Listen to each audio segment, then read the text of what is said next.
A Mataró, la festa major té nom propi, les Santes, en honor de Juliana i Semproniana, dues donzelles que, segons la tradició, van néixer a l'antiga Iluro i van ser seguidores de Sant Cugat. Les Santes, a causa de la seva fe, van patir martiri i van ser sacrificades com el seu mestre.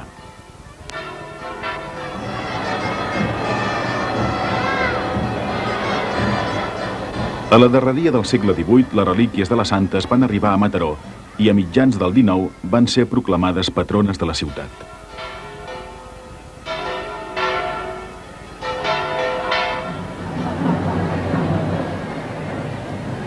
Encara que en un principi es creia que les Santes eren d'origen mataroní, més endavant es va comprovar que no era així.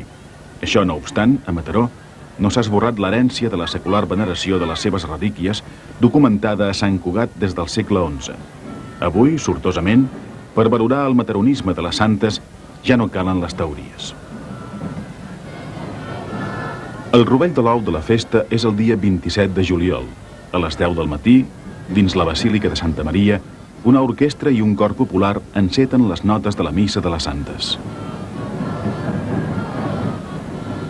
Aquesta missa, originàriament Missa de Glòria, fou composta l'any 1848 per mossèn Blanc i Puig, un capellà que compaginava la unció religiosa amb la devoció per Donizetti, Verdi i Rossini, els ídols musicals del moment. La missa, llarga de 3 hores, aplega una multitud de ciutadans. Mataronins que de costum diuen lluny travessen mars i muntanyes per ser a Santa Maria a l'hora en punt i parar l'orella a una composició musical de poca broma.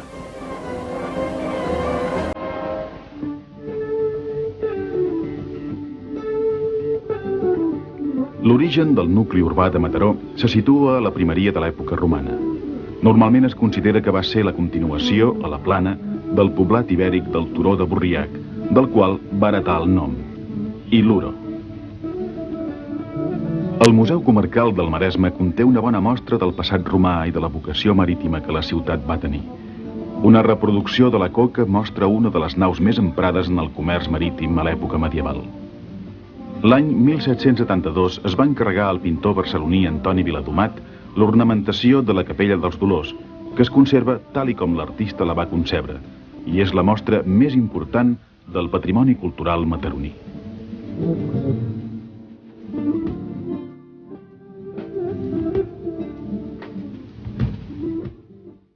En la seva ciutat natal, Puig i Cadafalch, un dels principals intèrprets del modernisme, va construir aquesta casa, una de les seves obres més emblemàtiques.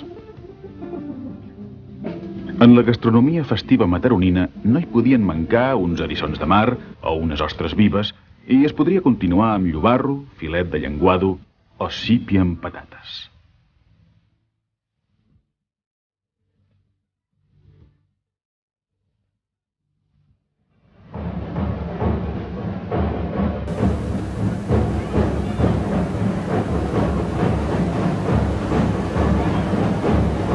Les diablesses obren camí a la desfilada de lluïment i són, per tant, les primeres d'arribar a la plaça de l'Ajuntament. Les diablesses porten una casaca amb caputxa i banyetes vermelles, pantalons i capa de cotó negre amb figures al·legòriques en relleu.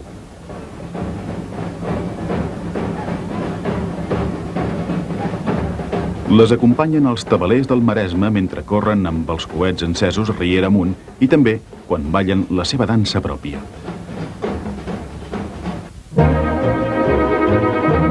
El 28 d'octubre de 1848, un grup de mataronins mudats, lluents i amb blai al cor van fer el viatge de Barcelona a Mataró. Un indiano mataroní vingut de Cuba, en Miquel Biada, es va proposar unir per tren la seva ciutat natal amb Barcelona. Mataró va tenir la primera línia de ferrocarrils de la península i el darrer tramvia de Catalunya.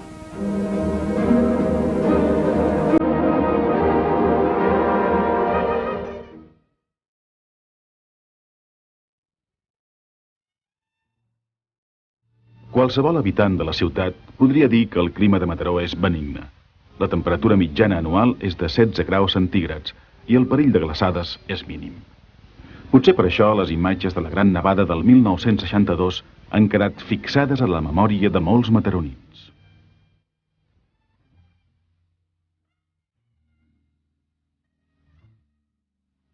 Mataró, capital de l'estreta comarca del Maresme, es troba a 29 quilòmetres de Barcelona.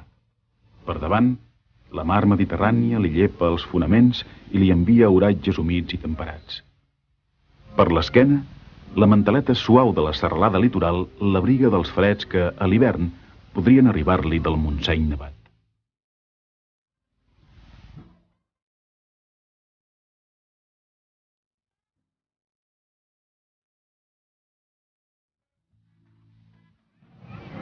Els de Mataró saben prou bé que la seva ciutat no és d'aquelles que ocupen un lloc destacat en els grans circuits turístics o que mereixen viatges des de lluny per visitar-la.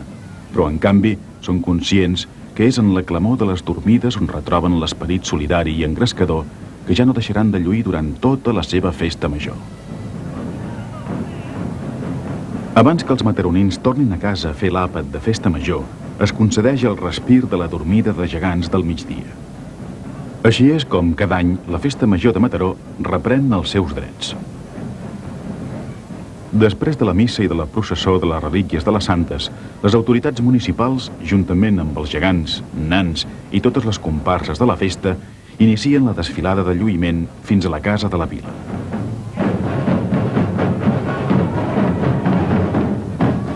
Els gegants i nans de la ciutat són els únics elements de festa al carrer que s'han mantingut per estricta tradició. Les tonades de flabiol que els acompanyen han perviscut ininterrompudament fins als nostres dies gràcies a un flabiolaire entranyable, en Quirze Peric.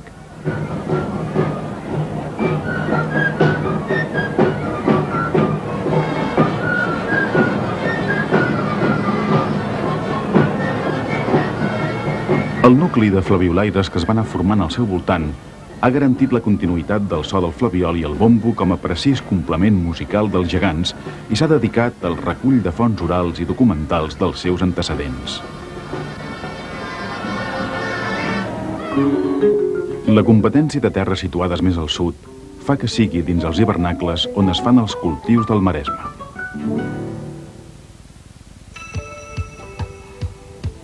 Les mans dels mataronins estan molt avesades a palpar teixits. Els íbers feien funcionar telers ben documentats al museu. Hi ha indicis que, al segle XIV, les teles de Mataró i el Maresme sortien als mercats anglesos. Durant molts anys, les noies joves i les àvies feien puntes de coixí als portals. El 19, Mataró va optar perquè els vapors moguessin fàbriques de filats i, més endavant, de gènere de punt. Són molts anys de descabdellar troques i, malgrat la crisi, els telers de Mataró tenen bona peça. Durant els segles XVI i XVII hi havia gent a Catalunya que posava el vi a refrescar amb porrons fabricats a Mataró i balladors que perfumaven la seva parella amb almorratxes. A partir del segle XIX s'hi introdueix la fabricació de vidres plans i, més tard, d'ampolles i bombetes. Avui, Cristalleries de Mataró és una empresa cooperativa que, a més de comptar amb un passat històric d'importància indubtable, dona feina a uns quants centenars d'obrers. L'empresa és la primera productora de vidre per il·luminació de tot l'Estat. Existeix des del 1919 i és la cooperativa de treball associat més antiga de Catalunya. Els socis en són alhora treballadors i fa uns anys van haver de fer un canvi d'estratègia per evitar ser arrossegats per la crisi del sector. A Cristalleries del Maresme queden 6 bufadors artesanals de vidre, una secció marginal que conserven gairebé amb sentit nostàlgic per encàrrecs especials. El pes fort de l'empresa és la producció industrial de vidre amb màquines dissenyades pels seus propis tallers. En l'actualitat, surten dels seus forns 100.000 bombetes diàries, però han calgut molts esforços per arribar fins aquí.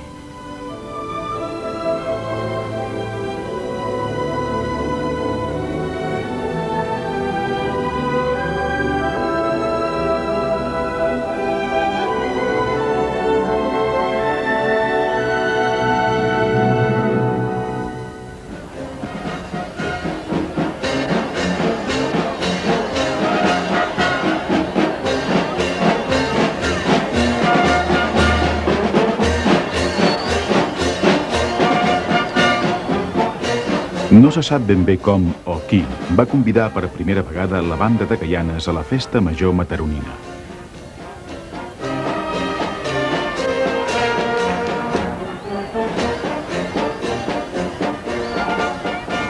Però, des del 1979, la Societat Musical Mestre Ors ve cada any de Gaianes per oferir el seu millor repertori de música de banda.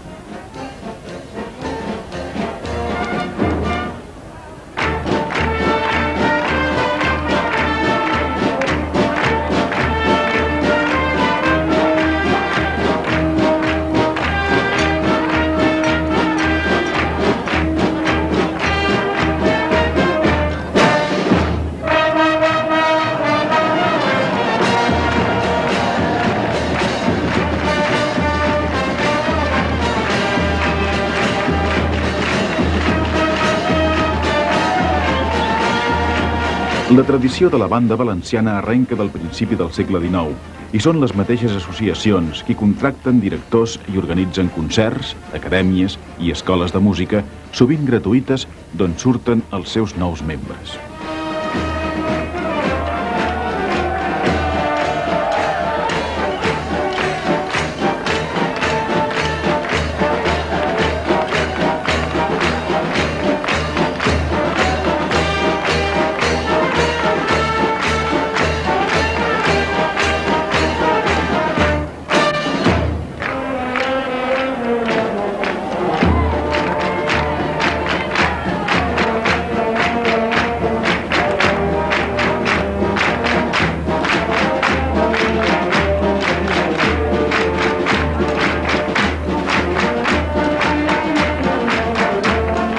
Una banda pot variar entre la vintena i la vuitantena de músics, i el caràcter extraprofessional de la majoria dels components fa difícil tant la seva continuïtat com la bona marxa.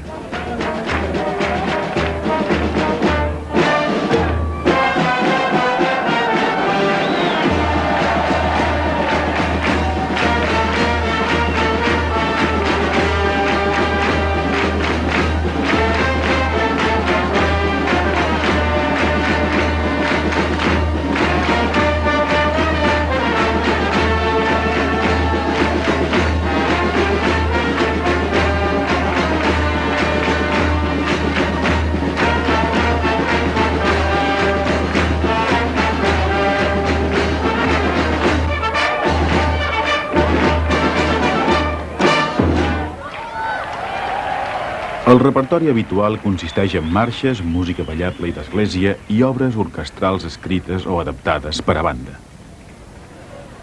La banda de Gaianes, per la Festa Major de les Santes, té la cita obligada a Mataró, i la qualitat de les seves marxes de moros i cristians referma la bona fama de les bandes del País Valencià.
Quan finalitza l'actuació de la banda de gaianes, les diablesses es disposen a fer el seu ball amb l'espetegada infernal dels coets.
Al 1840 ja existien 3 parelles de nans a Mataró.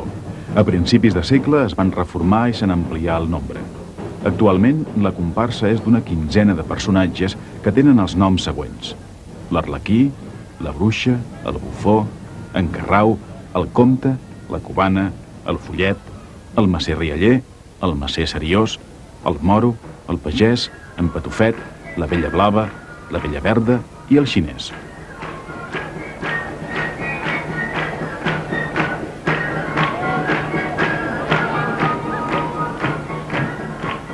El seu ball, amb música de flabiol i bombo, va ser estrenat per les Santes del 1982.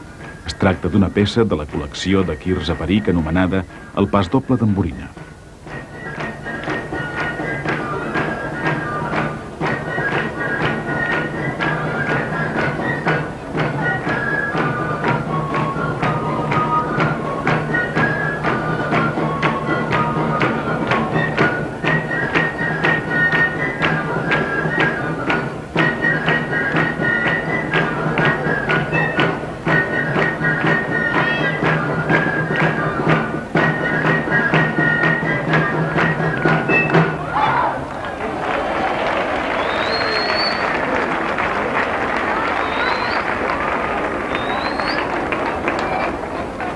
L'any 1979, les Santes van veure renéixer la Momerota. També és ja un vell record aquella tarda de juliol de 1982, en què va néixer la Momeroteta. Grans i petits s'espanten i criden corrent davant i darrere de les Momerotes. Acompanyen la gran família de figures tradicionals mataronines, crescuda quan el poble ha pogut fer les seves festes.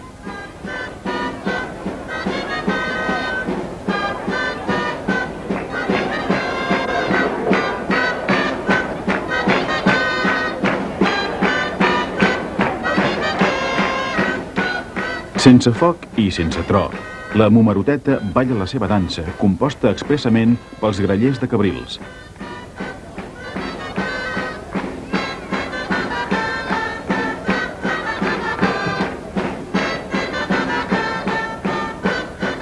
El ball té dues parts diferenciades. Primer imita una mena de balset fet amb ziga-zagues, diagonals, salts i quarts de volta. Després, adopta formes circulars i bots més marcats per acabar amb un seguit de voltes més i més ràpides.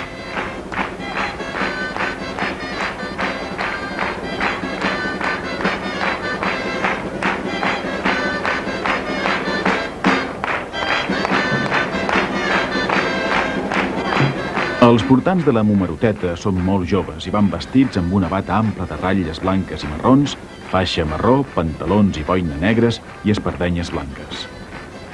Els acompanya una formació de tabals greus i gralles.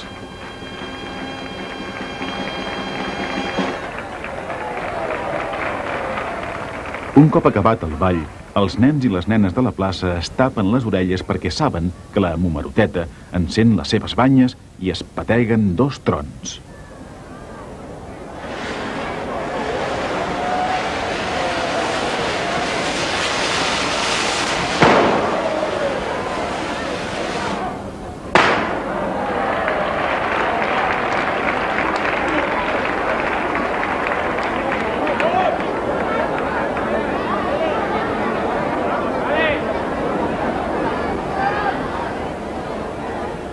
La Momerota, més gran i experimentada que la seva companya, inicia el ball acompanyada dels grallers de Mataró.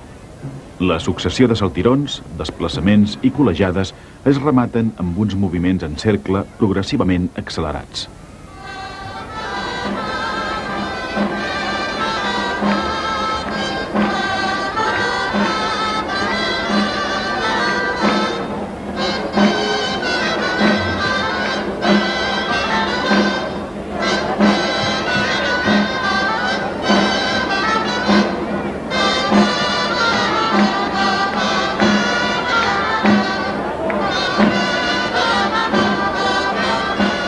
Els momeroters, vestits també amb la bata ampla i la boina negra, la fan girar amb empenta i, vulgues que no, fa el seu respecte.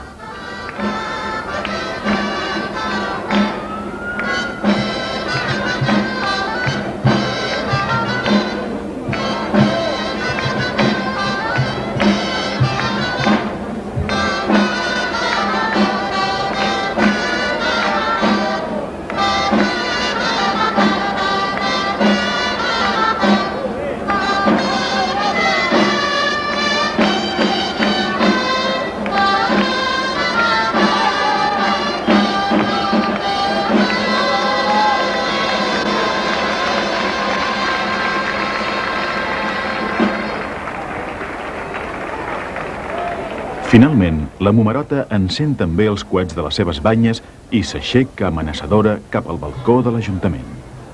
Les autoritats es refugien darrere els domassos.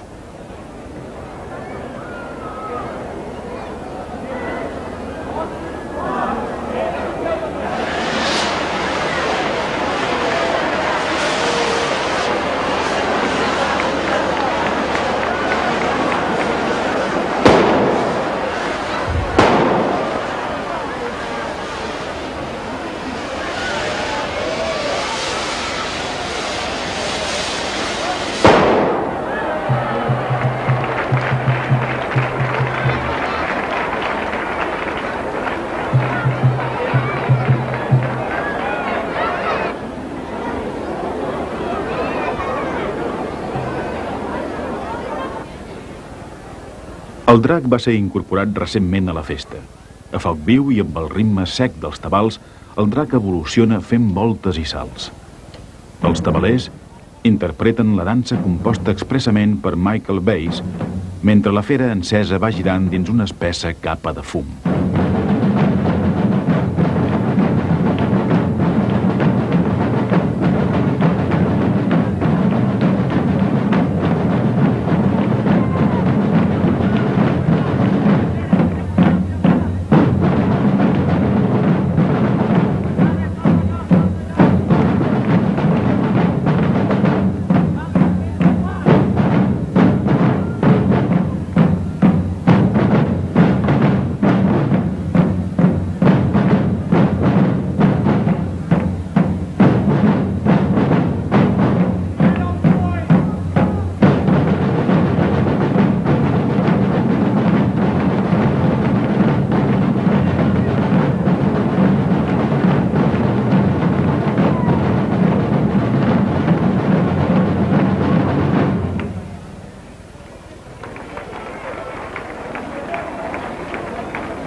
L'Àliga té referències documentals des del 1601, però se n'havia perdut tot menys el record. Va reaparèixer el 1987 i se li va buscar una partitura inèdita que respongués a un ball d'àliga dels segles XVII i XVIII, moment de la seva màxima esplendor. Es va trobar una dansa als arxius de Montserrat que ara interpreta una cobla de ministrils integrada per tarotes, fiscorns i caixes.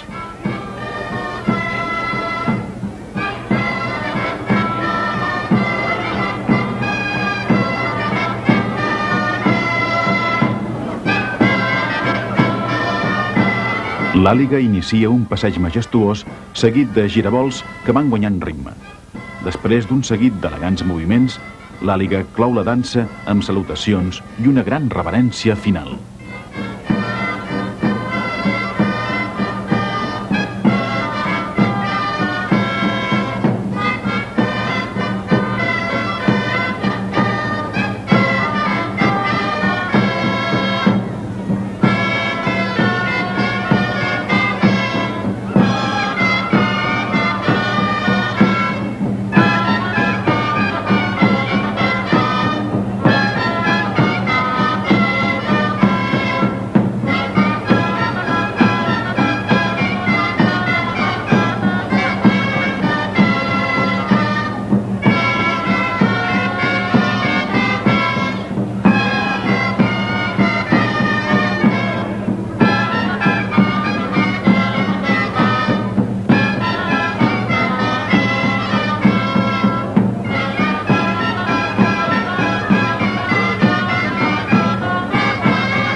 En Maneló, l'actual gegantet, és fill dels gegants de Terrassa i el 1950 va arribar a Mataró per casar-se amb la Toneta.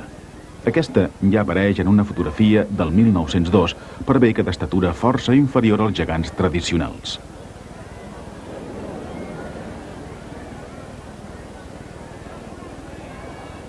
El ball propi d'aquests gegants petits és una peça anomenada El Xotis d'Emborina, del repertori de Quirze Peric. Fou estrenat el 1980 en commemoració dels 30 anys del casament.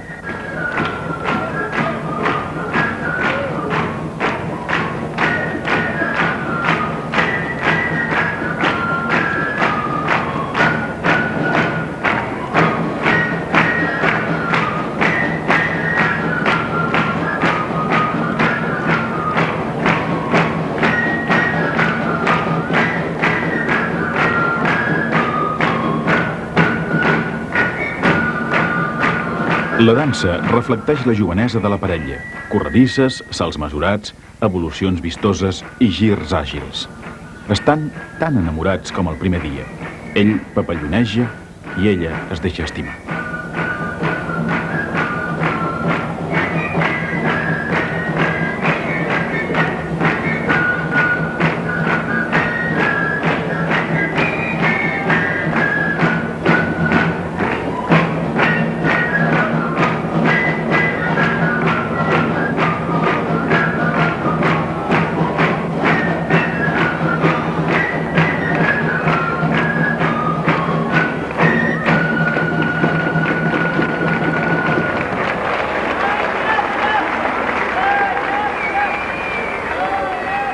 A Mataró, els gegants han estat l'única comparsa d'existència més o menys continuada al llarg dels últims segles.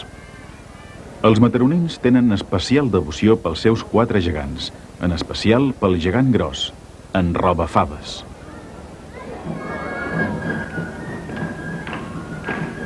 A tot això, Cal afegir la distinció d'aquesta família, la família Robafaves, i la remarcable bellesa de les seves figures.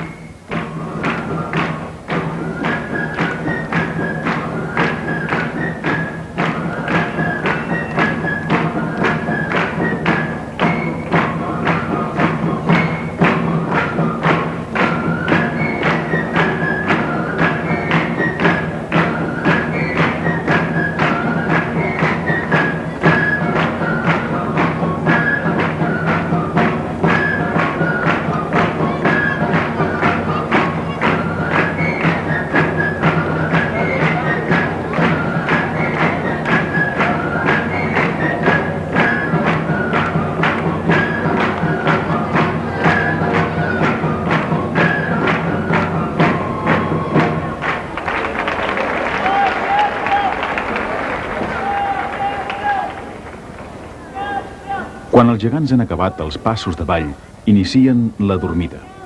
La dormida és un tret característic de la festa major mataronina. Com que els gegants no passen per la porta de l'Ajuntament, han de travessar-la en posició horitzontal. Quan els gegants tomben, la gent prorromp amb crits i xiulets que són una protesta amable dirigida a qui ja fa molts anys va construir uns gegants més alts que la porta per on havien d'entrar.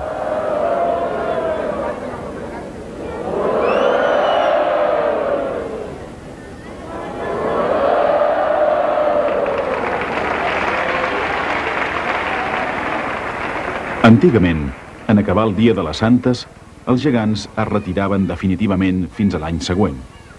Això passava en la dormida del vespre. Ara s'han tornat més participatius i no estan disposats a retirar-se mentre la festa major no s'acabi definitivament. Malgrat tot, acompanyats per l'encís de la música i el ball, també fan panxa en l'aire.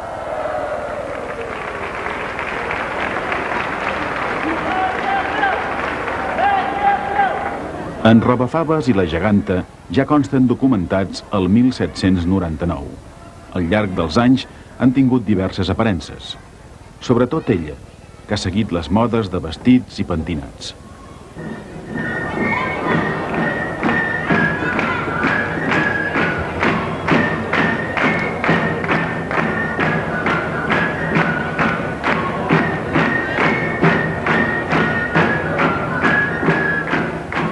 El seu ball, anomenat Ball dels Grossos, fou estrenat l'any 1982.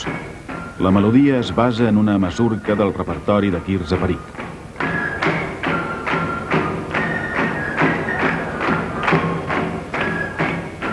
El Ball dels Grossos comença amb moviments alternatius de la geganta i en Robafaves que constitueixen una mena de galanteig inicial.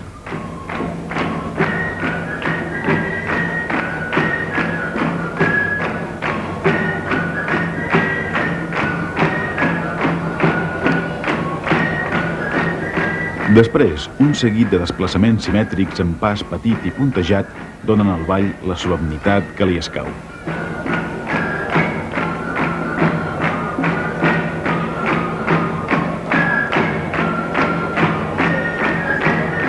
El ball el rubrica un plié sauté de salutació final.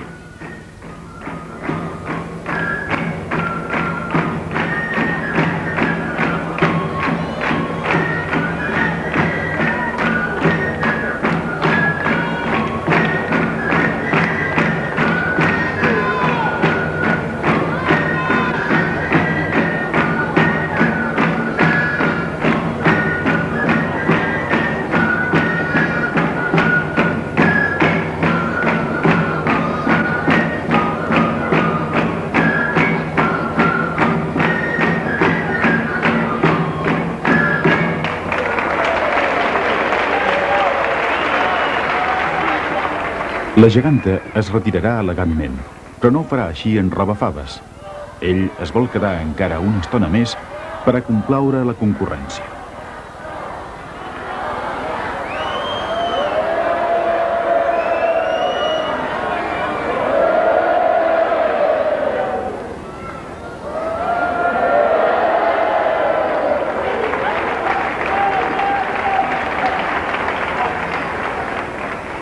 De molt antic, la figura d'en Robafaves ha estat embolcallada d'una fama mítica.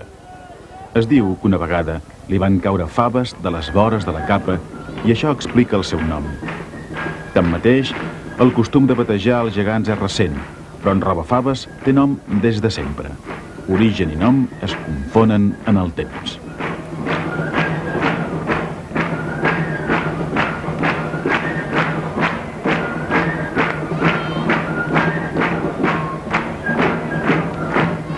En Robafaves és un individu greu, corpulent, amb cara de tenir sempre una pedra a l'espardenya. Vesteix com els senyors medievals i du al cap un casc brunyit que emmiralla tota la festa.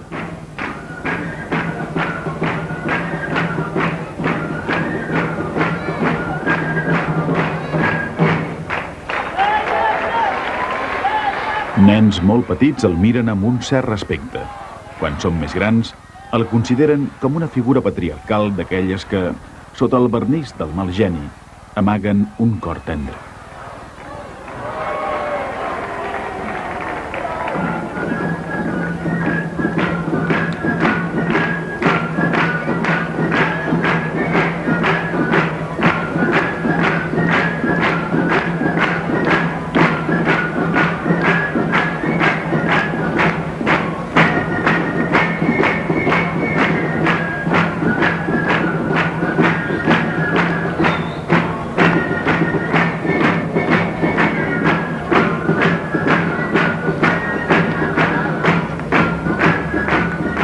En Robafaves és també present en alguns hàbits casolans encara vigents. La invocació del seu nom o l'amenaça de la seva presència és com una mena de conjur utilitzat per pares i mares per obtenir dels fills petits la voluntat d'acabar-se un plat de sopes, per exemple, o d'endreçar les joguines.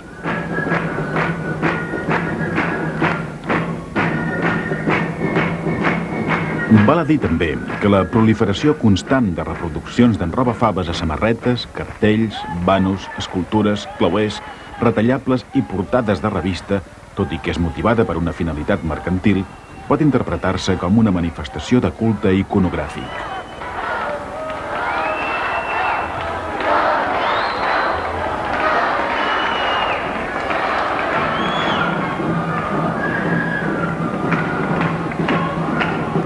Potser és veritat que els anys, com més se'n van sumant, més curts es troben. Els anys són com una mena de cercle que, rodant sense parar, va mostrant els esdeveniments i les referències que conformen l'entorn dels mataronins.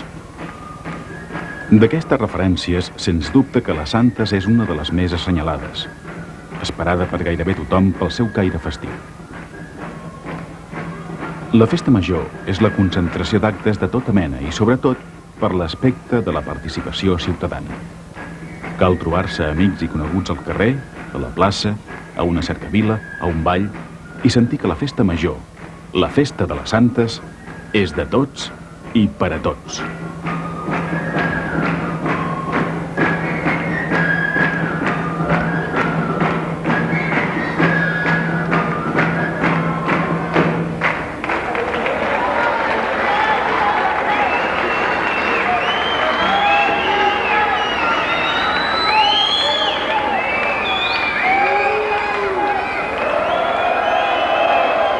Finalment, en Robafaves creu oportú de fer la seva dormida satisfet i confiat. Sap prou bé que els mataronins el tornaran a rebre clamorosament tan bon punt es desvetlli.